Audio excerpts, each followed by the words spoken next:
So I am here with Chris Higashi, Hey, that's me, Chris the Higashi. newly top-aided Chris Higashi. That is correct. Las Vegas player, Yeah. representing Nevada. Oh yeah. And this is my deck, the Brew. Tell me about it. And this is just sort of like a four-color Jund, I guess. But it doesn't really play like Jund. It's really, I don't know, controlling aggro strategy, I guess. It's just full of cards that seem like they'd be trade fodder. But it works really well. It's really synergetic. And every single player I play, they have no idea what's going on. And it's beautiful because you just get so many free wins that way. I just passed over Nicol Bolas Planeswalker. You know, you got to have the Dragon Legend. He's not even a dragon, I guess. The Planeswalker Legend. He's the most underrated Planeswalker, I think. Yeah. So he needed some love. Got to show him who the real Planeswalker is. Everyone says Jace is the best card. Nah, Nicol Bolas. Nicol Bolas just costs twice as much, though.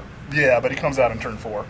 Wow. So you were saying that it's like a Jund deck that's not Jund. Yeah, I mean, it doesn't go for the traditional Jund route of, Thranix and Putrid Leech. Yeah. Instead, it just, I don't know, it's hard to say. I mean, Tell me about Deny Reality. Holy cow. Deny Reality has been key in a lot of matches. In combination with Cobra, it's coming out in turn 3, maybe turn 4, and usually I hit their lands, bounce their lands back, giving me a lot of tempo advantage. Right. And then if I live the dream, pop out a Bloodbraid, and then to a Spectre, they're so far back that I'm just winning. Oh, yeah. Also, in some matches, they burn their hands out, and I can Deny Reality a permanent back to their hand, and then knock it out of their hand with a Spectre. That's been really key in a lot of matches. Oh, yeah? So, That is it's brilliant. just fun. And Yeah, so I mean, for me, it almost feels like the real keys to making this deck unbelievably unique is you got Nicol Bolas, and then you have Deny Reality, and then you have Seagate Oracles and Sidraxis Specters. And I feel like a lot of people really shy away from Sidraxis Specters because Obstinate Baloth. in those matches, just play smart.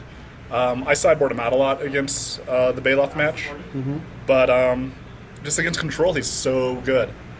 They have to waste their their Path to Exiles or their Oblivion Rings, and that then leaves a clear path for Vengevine just to come smashing through. So you're playing these on 3, they have to waste the removal. This guy's coming in, and if they don't kill him, he just so much tempo.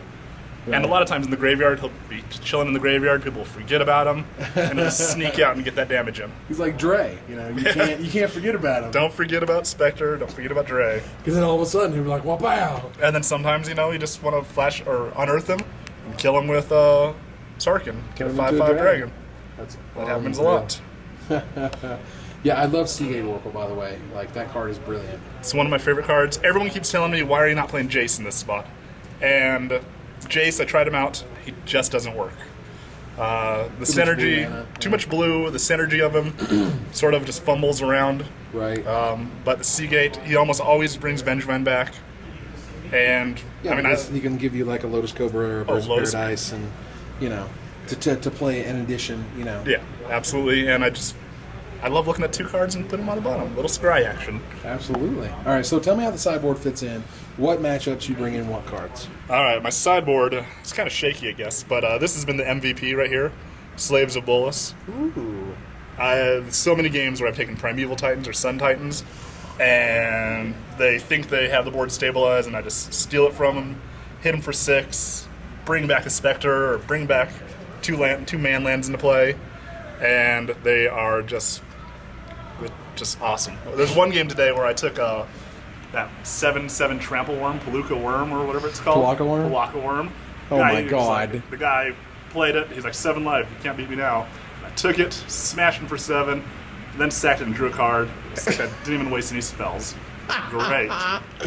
Unreal. So, and that's another card, feel like for me, Deny Reality. It's just like they have to read it and then they go, oh crap. Yeah. Well, now that Titans are out and everyone's playing Titans, these cards have just upped in value a lot. Yeah. In play wise. And then the simple stuff: Duress for control matches. Right. Using the Doom Blades for the Mythic match and the Naya match. Okay. Some quick board sweepers and a nod that Vengevine is important. You want to get rid of them. Yeah. But also, sometimes there's been games where turn 2 I put out Lotus Cobra, turn 3 Bloodbraid, into Jun Charm, and I just throw some counters on that Lotus Cobra, and I'm nailing for 7. Wow. And that's awesome on turn 3. That is unreal. So tell me, would there be anything you would do different about this deck, or anything you would change? I'm not too happy with the Pyroclasms on the board, but other than that, the main deck I think is perfect right now. Yeah. And there's not a lot to change with it. That's brilliant. And the hardest part with this deck is you have to play the lands in the right order. Like, you have to be able to look at your hand and know when to play certain lands, and you got to be able to fetch these swamps out. It's kind of really important to have a swamp. The only match I lost today was because I didn't have a black mana source. Oh, wow. Well, that is great, man. I do appreciate your time, and this has been one incredible deck from Chris Higashi. All right, thank you.